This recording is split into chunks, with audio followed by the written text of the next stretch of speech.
My name's Aaron. I'm 33, freelance for a living, and I hike to get out of my own head. So when I finally had a free weekend in July of 2020, I did something that felt almost rebellious.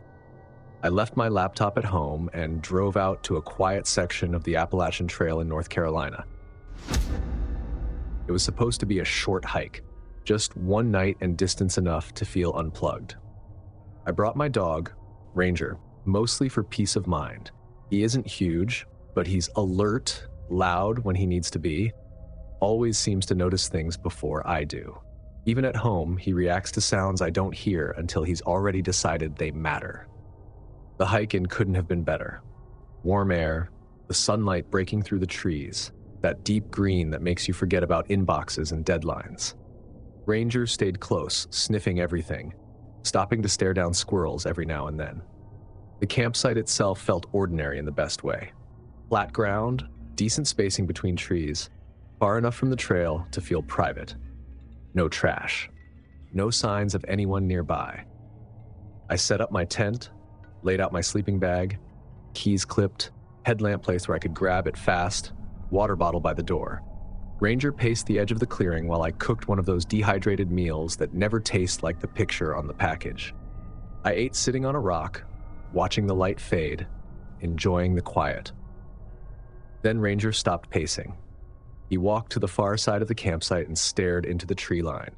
Not the side with the trail, the opposite direction. Thick brush, no clear path. Then he started growling, low and continuous, like a warning or something. I laughed at first. "It's probably a deer," I said, mostly to hear my own voice. "Or a raccoon." He didn't move, didn't blink, just stared.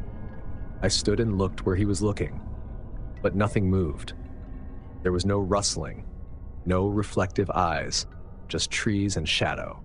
I tugged lightly on his leash, trying to redirect him. He leaned forward, resisting in a way that surprised me. Ranger isn't aggressive. He's cautious, but he's never locked onto nothing like that before. I sat back down and tried to eat, but the growling didn't stop. After a few minutes, it stopped being funny. Then it stopped being harmless. It started to feel wrong. I offered him a treat. He ignored it. That got my attention. Ranger doesn't ignore treats. He would eat during a thunderstorm. The light drained completely, and the campsite changed into that version of itself that feels smaller at night. My headlamp beam barely reached the trees Ranger was staring at. "Okay," I muttered. "What is it?" He didn't even look at me. He just kept the same focus and the same tension in his body. I finally decided to call it a night. I pulled him toward the tent. He came, but kept looking back like he didn't want me turning my back on the woods. Inside the tent, Ranger sat near the opening facing out. I changed clothes, brushed my teeth, scrolled my phone until the signal disappeared. When I shut the screen off, I realized he was still growling. I whispered his name. His body stiffened. Then he lunged. The leash snapped tight, yanking the tent, and he started barking, angry. I flipped on my headlamp and shoved the zipper down. The beam hit the trees. At first, all I saw were trunks and shadow. Then something moved, fast and close. A face ducked behind a tree, human, pale, near enough that it shouldn't have been. My whole body went hot. I dragged Ranger back inside and zipped the tent shut so fast the zipper snagged. My hands felt clumsy, unreliable. I sat there, listening. No footsteps running away. No voice. No apology. Just silence. Thick and terrifying. Ranger pressed against my leg, shaking. Then something hit the ground outside. A rock. Not rolling in from the edge, landing inside the clearing where I'd been sitting earlier. Heavy enough to make a dull thud in the dirt. No voice followed it. No warning. Just that one sound. I didn't debate anymore. I shoved my feet into my shoes without thinking, clipped Ranger's leash to my wrist, grabbed my keys, and unzipped the tent. I didn't pack. I didn't think about what I was leaving behind. I moved fast, keeping my balance and pulling Ranger with me. And the entire time, I listened for pursuit. I expected branches snapping, footsteps, a voice calling out. I kept waiting for it. But thank God, nothing followed me. Still, I didn't stop until I reached the trail and then kept going until my legs felt weak. I found a spot where the trees thinned slightly and sat with my back against a trunk. Ranger pressed into my side, both of us watching the dark. When dawn finally came, I went back. I didn't want to, but my car was that way. The campsite looked almost normal in daylight. The tent was still standing. The cooking spot was undisturbed, but the ground told a different story. Bare footprints circled the tent, heavy enough to press deep into the dirt. One set stopped right beside the tent wall, exactly where my head would have been.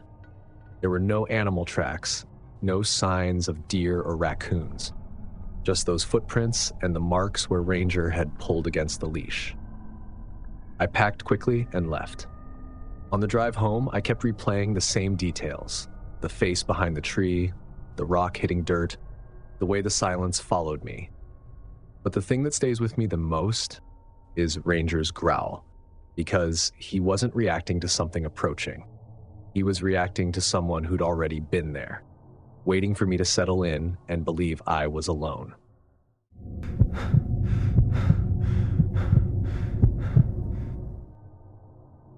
I'm Claire, and I was 26 when I did my first long solo hike. I was proud of how prepared I felt. I had my route mapped, my pace measured, my breaks timed. I'm a grad student. I live inside schedules, spreadsheets, and long-term plans. I like knowing where I am in relation to where I'm going. That's part of why I wanted to do my first long solo hike. It felt like proof that I could handle myself without backup. The Tennessee-North Carolina border seemed like a good place to try. The weather was perfect. Cool, clear, that early spring air that makes you feel capable. I remember starting out with this quiet pride, like I was doing something right. That feeling didn't last long. About an hour in, I heard footsteps off to my right, just beyond the trail, soft crunching through leaves. I didn't stop. Trails are weird like that. Sound carries. It could have been an animal. It could have been another hiker cutting across switchbacks. I kept my pace and told myself not to overthink it, but then I noticed it never faded. I slowed a little. The footsteps slowed too. That got my attention. I stopped completely. The footsteps stopped instantly. I stood there for a moment, annoyed more than scared, annoyed at myself for noticing, annoyed that my brain immediately wanted to turn this into something bigger than it probably was. I started walking again. The footsteps started again at the exact same time. I thought it had to be echo. Terrain does that. Your own sounds bounce back at you. I'd read about it. I'd even experienced it before. Still, I did another test.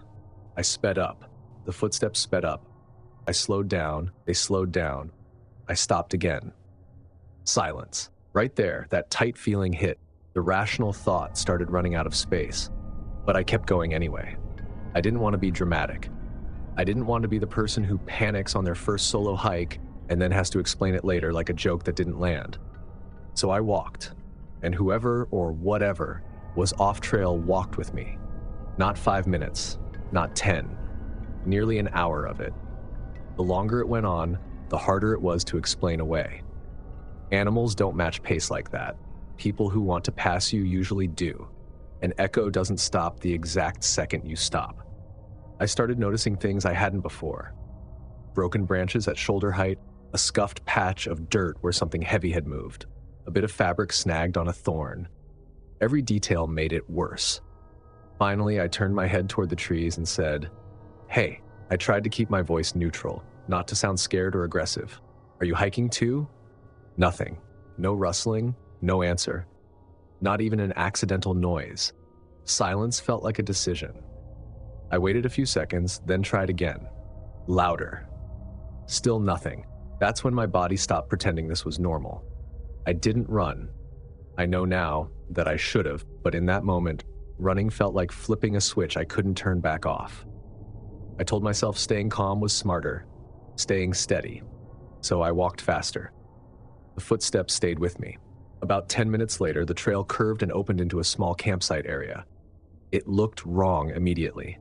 The ground was torn up, a fire ring kicked apart, a crushed water bottle half buried in the dirt, and everything looked fresh. My first thought was that someone had been hurt. My second thought, followed right after it, colder and clearer. Someone moved through here fast. Then it hit me. They were ahead of me now. I stood there. My heart was in my ears now, trying to decide what to do. Going forward meant stepping into whatever that campsite represented. Going back meant retracing the same stretch where I'd been followed. That's when I noticed the blowdown just off the trail. A fallen tree with thick branches piled up like a wall. It wasn't a perfect hiding spot, but it was something. I ducked behind it and crouched low, trying to make myself smaller. Every little sound felt huge. My breathing, the fabric of my jacket, the clink of the zipper. I waited. Then I heard footsteps on the trail itself. Not leaves, dirt. I peered through the branches. A man walked into view with nothing on him. No backpack, no water, no trekking poles, nothing that made sense. Just muddy jeans and a dark hoodie that looked too heavy for the temperature. In his right hand, he held a knife, loose and casual, like it belonged there. He walked like he knew exactly where he was going. As he drew closer to where I was hiding, he slowed a little. He turned his head, and he looked directly at me, directly at the spot where I was crouched. I didn't move. I didn't breathe. Then he kept walking, just continued down the trail like he'd confirmed something and no longer needed to linger. I stayed behind that fallen tree until my legs started to shake from holding still. I didn't move until the sound of his steps faded far enough that I couldn't tell which direction he'd gone. When I finally stood up, my body felt wrong, like my body hadn't caught up yet. I turned around and went back the way I came. Fast. Not running, but close enough that my pack bounced against my spine. I didn't see him again. That didn't make me feel better. I made it back to the trailhead and locked myself in my car. I sat there longer than I want to admit, trying to make sense of everything. The silence, the campsite, the way he looked at me like hiding was pointless. He didn't chase me. He didn't need to. He just wanted to see what I'd do once I understood I wasn't alone.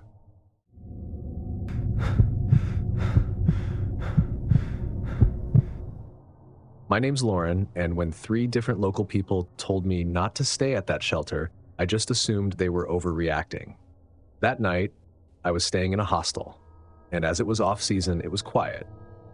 I remember someone casually asking where I planned to sleep that night. When I told them, the response wasn't panic, just a pause. Yeah, I wouldn't stay there alone. Another person said something similar 10 minutes later, but didn't give any more details. I'm an ER nurse. I deal with chaos for a living. One of the first things you learn is how often people exaggerate danger after the fact. Fear grows in the retelling. Out here, I figured stories probably did too. My legs were tired, the wind had picked up, the shelter fit my mileage perfectly. So I went anyway. The hike up felt emptier than it should have. There were no distant voices, just wind cutting through bare branches and the sound of my boots on dirt and rock. The temperature dropped fast once the light faded. When I reached the shelter, it looked normal. 3-sided wood structure, logbook, old fire ring, nothing about it screamed, "Don't sleep here." I unpacked, went through my routine. Sleeping pad down, shoes placed where I could reach them easily, headlamp close, bear spray clipped to my pack. No cell signal, but that wasn't unusual. I told myself the warnings were just trail folklore. Around midnight, the wind shifted and pushed straight into the open face of the shelter. Cold air rolled in hard enough to wake me. I was sitting up adjusting my bag when I saw a headlamp moving through the trees. Relief came first. Another hiker meant normalcy. He stepped into the shelter like he belonged there. He didn't greet me, didn't ask questions. He dropped his pack near mine instead of taking the far end and sat down. Trail etiquette says you give space. He didn't. "Long day?" he asked. "Yeah," I said. "You hiking alone?" That wasn't a normal opening question. I answered vaguely. He smiled, but his eyes stayed flat. "So nobody expecting you tomorrow?" I looked at him then. "What?" He shrugged, "Just making conversation." He kept talking, questions stacking without pause. Where I was from, what I did, why I was hiking alone. Comments about my hair, about my body, framed like compliments. I shortened my answers. I turned my body to face the exit. He adjusted too, keeping himself in my space. "It's real quiet up here," he said. "No cars, no houses, no signal. If you yelled, it'd just echo." That's when my body stopped negotiating. People who aren't dangerous don't narrate isolation. I told him he should get some sleep. He laughed, like amused. "You don't need to be scared," he said. That sentence did the opposite of reassurance. I reached for my headlamp and turned it on. Light changes behavior. It makes people feel observed. He didn't like it. His posture tightened. "You picked a bad place to be alone," he said. I didn't respond. I was already calculating. If I left, the trail down was steep, icy, pitch black. One fall, and I'd be injured with him behind me. If I stayed, I was trapped in a 3-sided box. Then he said it, casual as a fact. "I've been watching you since before dark." He didn't touch me. That's the part people don't understand later. He stayed just short of contact and used words instead. Quiet. Specific. Like he'd planned it. How long he'd waited. How he knew someone would come through alone. How easy it would be for me to leave early, or not leave at all. He framed it as inevitability. So at that moment, I decided to lie. I relaxed my shoulders, lowered my eyes, softened my voice. "I'm not scared," I said. His body responded instantly. Satisfaction. He leaned back like he'd won something. "See," he said, "that's better." I asked him a harmless question, something that made him move a little away from the exit. He didn't even notice. The moment the space opened, I grabbed my pack and ran. I slipped immediately. Hit the ground hard, knee, hip, breath knocked out of me. Pain flared, white and sharp. Behind me, he laughed. Not chasing yet, just confident. "You won't get far," he said. I got up anyway, cut off the trail into brush, dragging myself over roots and dead leaves until I found dense cover and pressed myself into the ground. I stayed there for hours.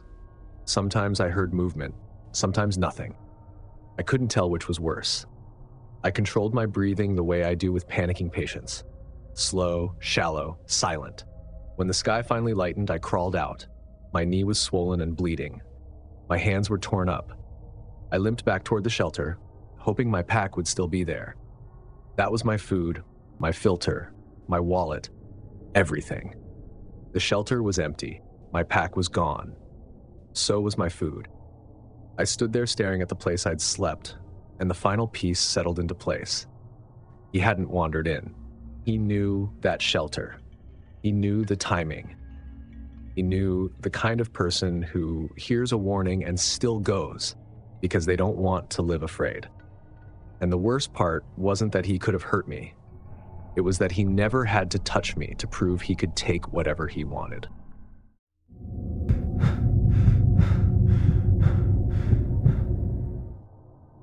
I wasn't new to the woods when this happened. I wasn't reckless either. Back then, I worked as a trail guide and outdoor educator, environmental studies degree, seasonal work, long stretches living outside more than inside. I'd camped alone more times than I could count, especially near Mac's Patch. I knew the area well enough that my body relaxed the second my boots hit dirt. That was part of the problem. I liked camping solo because the quiet felt honest. No phones, no conversations, just the woods doing what they do. That night, the woods weren't doing anything at all. I got to my spot in the late afternoon, right as the temperature started dropping fast. First real cold snap of the season, leaves mostly down, sky flat and pale like it had been scrubbed clean. I set up where I always did, just off trail, out of sight, but not stupidly far. Dinner was uneventful. Food hung, gear laid out in the same places I always put it. Headlamp, boots, pack. My hands moved on autopilot. By around 10:30, everything shut down. No insects, no wind, no small animal noise. Even the trees were still. I remember noticing the silence because it felt wrong. Then I heard whistling. 3 notes, not musical or playful, just 3 clean tones, evenly spaced. My first thought was another hiker. Mac's Patch attracts all kinds of people. Some stay out later than they should, so I waited for footsteps, but there was nothing. The whistle came again. Same 3 notes. I stood there listening and trying to place distance and direction. The sound carried too well for how still the air was. Without thinking it through, I whistled back. Same 3 notes. The sound stopped instantly. I stood there feeling mildly embarrassed, waiting for a laugh or a comment, something human. But nothing happened. About 30 seconds later, the whistle started again, closer this time. Not in a spooky way, in a physical way, like there was less space between the sound and my ears. I turned my headlamp on and scanned the tree line. Trunks, brush, empty ground. No movement, no reflected light. Then the whistle came again, from behind me. I turned too fast, caught my heel, and dropped to one knee. I swore under my breath, got back up and told myself someone was messing around, but the silence didn't match that explanation. I shut my headlamp off and listened. The whistle came again, this time from my left. Then, less than a second later, from my right. 2 distinct sources, perfectly matched. That's when I noticed something else. At that moment, I had a growing sense that whatever this was didn't fit inside any category I knew how to handle. So I started packing, just fast. Tent shoved, sleeping bag jammed. I didn't even bother rehanging my food properly. I just wanted to be moving. I started hiking out in the dark, something I normally never do unless there's an emergency. The trail felt wrong almost immediately, and then the whistling stopped. Complete silence. I didn't turn around. I started moving faster. The trail stretched in ways it shouldn't have. Turns took too long. Landmarks didn't show up when they were supposed to. The edge of my headlamp beam felt thin, like the dark was pressing inward. Then the trail opened into a clearing I didn't recognize. In the center stood a tree. Carved into the tree were 3 shallow cuts. I backed out of that clearing slowly, without turning my back. My feet found the trail like muscle memory took over. I kept hiking until the sky lightened just enough to tell me morning was coming. When I reached a gravel road, I didn't feel safe, just less alone. A ranger truck showed up not long after. He took one look at me, muddy, torn hands, pack half open, and asked if I was okay. I tried to explain it like a report. He listened without interrupting. When I finished, he asked one question. "Did you whistle back?" I nodded. His posture changed immediately. "All right," he said. "You're done out here tonight." I tried to ask more. He shook his head once. "Don't talk about it on trail." Not advice, instruction. I didn't argue. I still hike, I still teach, I still spend time in the woods, but I don't camp alone anymore, because the last thing I learned out there wasn't about weather or navigation. It was this. Some things just want you to be brave.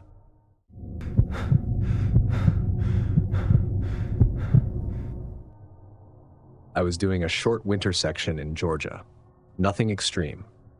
2 nights out, clear forecast, cold snap moving through.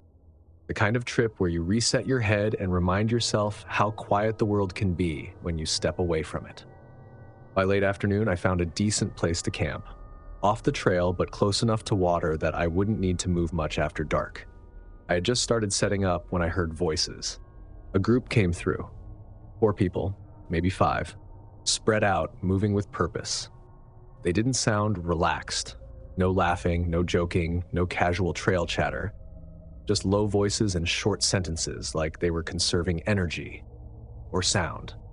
They passed my spot and set up camp about 100 yards away. I could hear them moving around, but again, it was restrained. Headlamps flicked on and off quickly. No music, no clanking cookware. At first, I shrugged it off. Everyone hikes differently, but as night settled in, the tension started to stand out. Whenever one person spoke, the others went quiet immediately. Not annoyed quiet, alert quiet, like they were listening for something outside the circle. And no one ever said the obvious things people usually say at night in the woods. No, "Did you hear that?" No nervous jokes, no reassurance. It felt like they'd already agreed something was wrong and didn't need to say it out loud. I crawled into my tent early, the cold biting harder than I expected.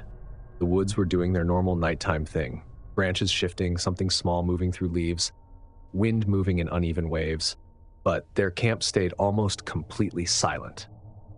Just after midnight, I heard a zipper, then another, then footsteps. Not wandering footsteps, not someone half asleep, stepping out to relieve themselves. Purposeful movement. I sat up and cracked my tent door just enough to see through the mesh. Their camp was dim, but I could make out shapes moving quickly. Headlamps blinked on and off, never staying on long enough to light the area. Then I heard something that pulled me fully awake. A whispered countdown. Not loud enough to catch every word, but rhythmic, like they were coordinating something they'd rehearsed. Within minutes, they were gone. No arguments, no questions. No, did you grab the stove? Just quiet motion, and then nothing. If you've spent time outdoors, you know the difference between people leaving and people fleeing. This was fleeing. And what unsettled me most was how clean it was. No hesitation, no confusion, like the decision had been made long before they packed up. I didn't sleep after that. At first light, I made coffee with shaking hands and told myself I'd walk past their campsite before heading out. Not because I wanted trouble, because I needed confirmation that I hadn't imagined the whole thing. When I reached the site, my first thought was that it looked staged. Gear was everywhere. A tent half collapsed, packs lying open, trekking poles still planted in the ground, a jacket that looked too expensive to abandon tossed near a tree. The kind of equipment people don't leave behind unless something else matters more. I crouched near the edge and looked at the ground. Footprints overlapped chaotically, heading in multiple directions. Some went back toward the trail, others cut deeper into the woods. That didn't make sense. If you're scared, you move toward the trail, toward the known route, unless you're trying to avoid something on it. That's when I heard footsteps behind me, someone walking without concern for noise. I turned and saw a man about 20 feet away. No pack, no hiking gear, muddy jeans, dark jacket. He was crouched over one of the bags, moving through it calmly. What he was doing wasn't frantic. He wasn't stealing. He was sorting. He pulled out a wallet, set it aside, a key ring, a small pouch that looked like it held cards or IDs. Anything personal went into a neat pile. He was removing names. I took a slow step back, trying not to shift the moment. But that's when he looked up. He met my eyes and said evenly, like he was stating a fact, "You shouldn't be here today." He stood, wiped his hands on his jeans, and looked past me toward the trail, like he was checking something behind my shoulder. Then he stepped off the trail, toward the direction the group had fled. As if his business wasn't finished, I waited until he disappeared into the trees. Then I packed up faster than I ever had. There was no sitting around to think it through. I just left. The entire hike out, I kept expecting footsteps behind me, because that's what the situation felt built around. Not speed, but control. When I got reception, I reported it. Abandoned gear, a man going through it. I stuck to facts, left out the countdown, left out the way his voice had sounded like a warning meant for someone who didn't belong. Say too much, people stop listening. Say too little, and you regret it later. I split the difference. They said they'd look into it. Maybe they did. I don't know. All I know is that they didn't leave because something broke. They left because someone found them. And afterwards, someone stayed behind, not to steal their gear, but to erase who they were. Like the equipment didn't matter, like the people did. And I was only safe because I showed up late, on a day I shouldn't have been there. If these stories made you double-check your surroundings instead of your phone, go ahead. Smash that like button, hit subscribe so you never miss the next nightmare, and tell me which story messed with you the most. And if gas stations feel harmless because they're familiar, click now for 4 really creepy gas station stories. Routine is exactly what makes it dangerous. Thanks for watching. Stay alert, stay safe, and I'll see you in the next nightmare.